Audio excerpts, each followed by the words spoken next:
ಎಲ್ಲರಿಗೂ ನಮಸ್ಕಾರ. ನಾನು ತೇಜಸ್ಮಿತಾ ಹೆಚ್. ಸುದ್ದಿ ವಿಚಾರಕ್ಕೆ ಸ್ವಾಗತ ಸುಸ್ವಾಗತ. ಇವತ್ತಿನ ಹೆಡ್ಲೈನ್ಸ್. ಪ್ರತಿ ಜೀವಕಗಳೇ ಜೀವಕ್ಕೆ ಕುತ್ತು. ಭಾರತದ ಮೇಲೆ ಹೆಚ್ಚುವರಿ ಸುಂಕ ಇಳಿಕೆಯ ಮುನ್ಸೂಚನೆ, ಸುಂಕ ತೆರವಿಗೆ ಮಾರ್ಗ. ರಾಜ್ಯಪಾಲದ ಮುಂದೆ ಮತ್ತೆ ಸರ್ಕಾರದ ಭಾಷಣ. ಗಣರಾಜ್ಯೋತ್ಸವಕ್ಕೆ ಪರೇಡ್ ಮೈದಾನ ಸಿದ್ಧ. ಕಾರ್ಕಳ ಸಮೀಪ ಕ್ರೂಸರ್ ಬಸ್ ದುರಂತ 4 ಸಾವು. ಮಾರ್ಚ್ 30ಕ್ಕೆ ಮತದಾರರ ಅಂತಿಮ ಪಟ್ಟಿ. ಬೀದರ್ನಲ್ಲಿ 3 ದಿನಗಳ ಪುಸ್ತಕ ಸಂತೆಗೆ ಚಾಲನೆ.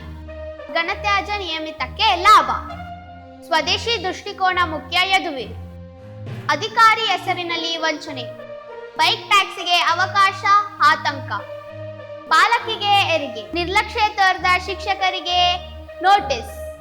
ವೈದ್ಯರ ಚೀಟಿ ಇಲ್ಲದ ಆಂಟಿಬಯೋಟಿಕ್ ಮಾರಾಟ ಬೇಡ. ತೆಲಂಗಾಣ ವಿಷದ ಚುಚ್ಚುಮದ್ದು 300 ಶ್ವಾನಗಳ ಹತ್ಯೆ.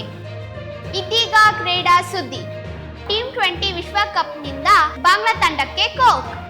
ಸರಣಿ ಕೈವಶದತ್ತ ಭಾರತ ಚಿತ್ತ. ಮಂದಾರ ಪಡೆಗೆ ಮೊದಲ ಸೋಲು.